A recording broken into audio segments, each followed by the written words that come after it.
This begins COMM 45, Section 83, Vlog Discussion 6.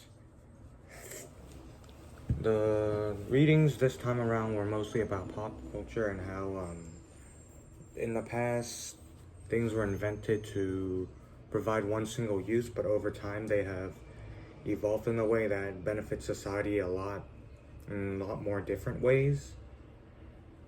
And the first reading was mostly about how the iPod has changed significantly throughout the years. Originally, the iPod was invented in order to let people walk around, listen to music, similar to the Walkman, which they also discussed.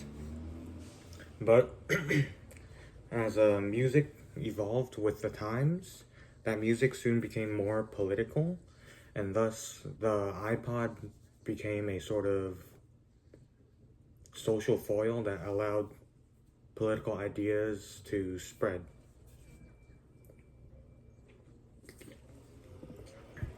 And on the topic of music, the spread of the iPod has also led to the development of like more and more categories of music. And these categories of music, they've soon become super distinct. A lot of different genres and subgenres arise these days. And in a way, they both separate people, but they also bring people together. But there's also a certain discriminatory aspect to it, as some music or like certain forms of music are being attributed to certain groups. And some examples I've seen of this in our society is black people in rap, white people in pop, Mexicans with party music, and sometimes like Europeans are like French with classical music. And it's kind of just like it's indirectly become a sort of stereotype these days.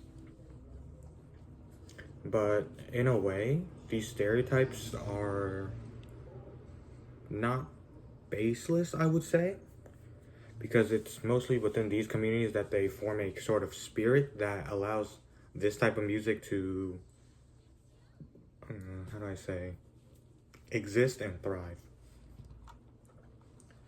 The next reading, The Judgment of Thamus, I mostly interpreted this as a sort of commentary on modern technology and how, as the times change, we must also change with the technology, or else we'll be left behind.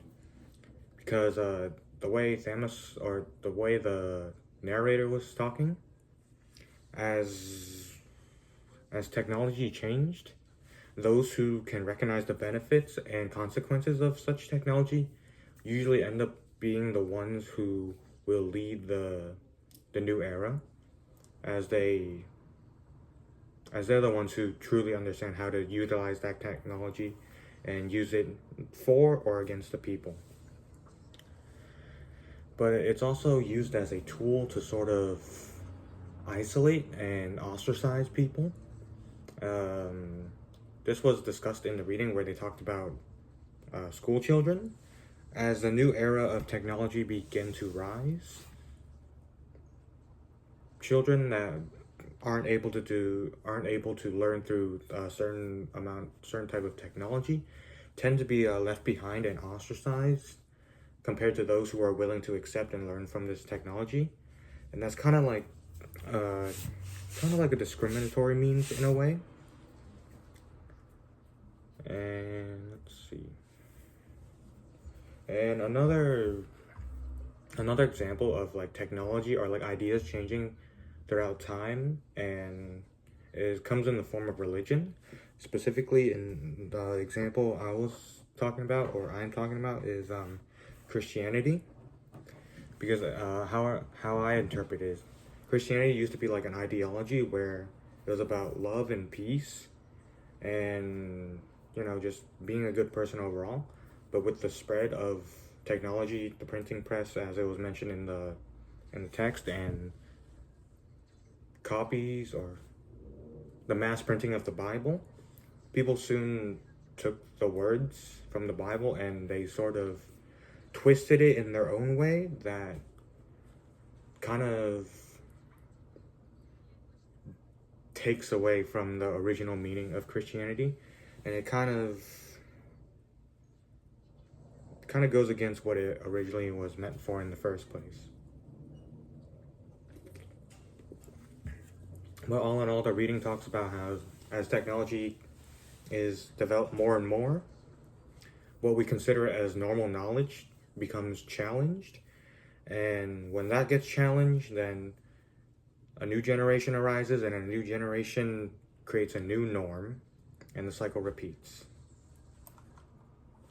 And then lastly, the last reading was talking about how post-World War II, society ended up having a lot of free time as they weren't really preparing for wartime anymore. And although people originally saw this as a problem, they soon discovered a lot of luxury, such as alcohol, TV, and just overall a lot of lazing about. And as a result of all that, people, especially nowadays, they just consume. They consume to feed a bottomless appetite, as we can see with a lot of like doom scrolling and a lot of short form media these days. People tend to just consume that media without much thought. But if we were to use all that time we used to consume that media into thinking of using it to do something useful or create advancements, then the reading talks about how that would be the best case scenario, as it would help society move forward faster. And it doesn't just affect the people who were around, like the older people who were around during that generation, but also affects our modern children as well. Because even though our modern children are, let me rephrase that.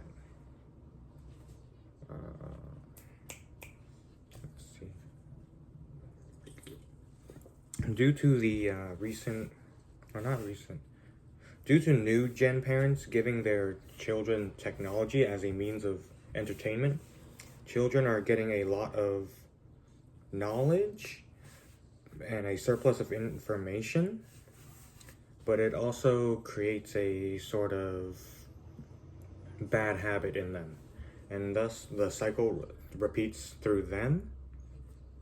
And overall, the reading talks about how that's a huge waste of the energy we have as thinkers. So ultimately, the goal to get rid of all this is to find a way to utilize all this thinking time and all this cognitive surplus that we have, and utilize it in a way that is beneficial to us, and if we can, to society.